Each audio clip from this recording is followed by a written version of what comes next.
শহরের রাস্তার পাশে ব্যাঙের ছাতার মতো গজিয়ে ওঠা এক একটি প্রাইভেট হাসপাতাল, ডায়াগনস্টিক সেন্টার। হাতে গোনা কয়েকটির সেবার মান ঠিক থাকলেও বাকিগুলোতে চলছে অপচিকিৎসা, যার বেশিরভাগেরই নেই বৈধ কাগজপত্র।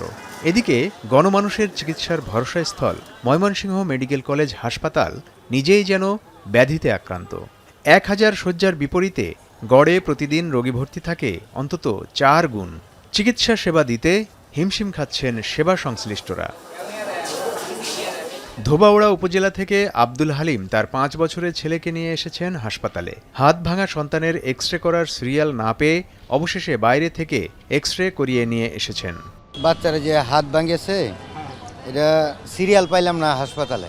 মানে এত লম্বা সিরিয়াল, 2 দিন ধরে খুঁজতেছি এক্সরে করবো, এটা সিরিয়াল পাচ্ছি না। কারণ এটার সিরিয়াল আমরা বাইরে থেকে করে আনছি। হাসপাতালের দুটো সিটি স্ক্যান মেশিন চলতি বছরের 15 মে থেকে বিকল। একটি মেরামতে খরচ হবে 70 থেকে 75 লাখ টাকা। এটি দিয়ে প্রতিদিন অন্তত 70টি সিটি স্ক্যান করা হতো। অপরটি মেরামত সম্ভব নয় বলে জানান এই কর্মকর্তা। আমরা তো সর্বোচ্চ চেষ্টা করতেছি, আমরা সাথে সাথেই জানানো হয়েছে। সিটি স্ক্যান তো আসলে রাতারাতি ঠিক করে ফেলা যায় না, এটা একটু বাইরের থেকে পার্টসটা আনতে হয়। 60-70 লাখ টাকার ব্যাপার, এটা সরকারি প্রক্রিয়ার মাধ্যমে যেতে গেলে 1-2 মাস লাগে।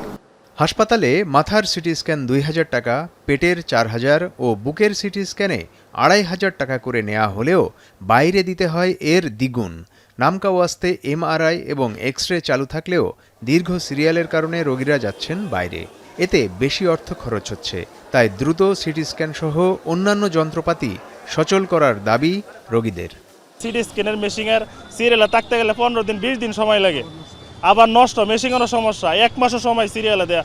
আমরা যারা গরিব মানুষ, আমরা চিকিৎসা কই পাবো? ইসিজি করছি, এক্সরে করছি এবং রক্ত পরীক্ষা, অন্যান্য পরীক্ষাগুলো বাইরে করে আনছে, খরচ খুব বেশি হয়েছে।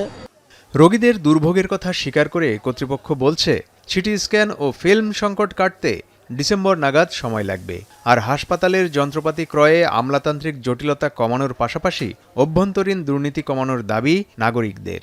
মানুষের যে ডিমান্ড, সেটা আমরা যে বাজেট যেটা পাই সেটা দিয়ে আসলে সংকলন করা যায় না।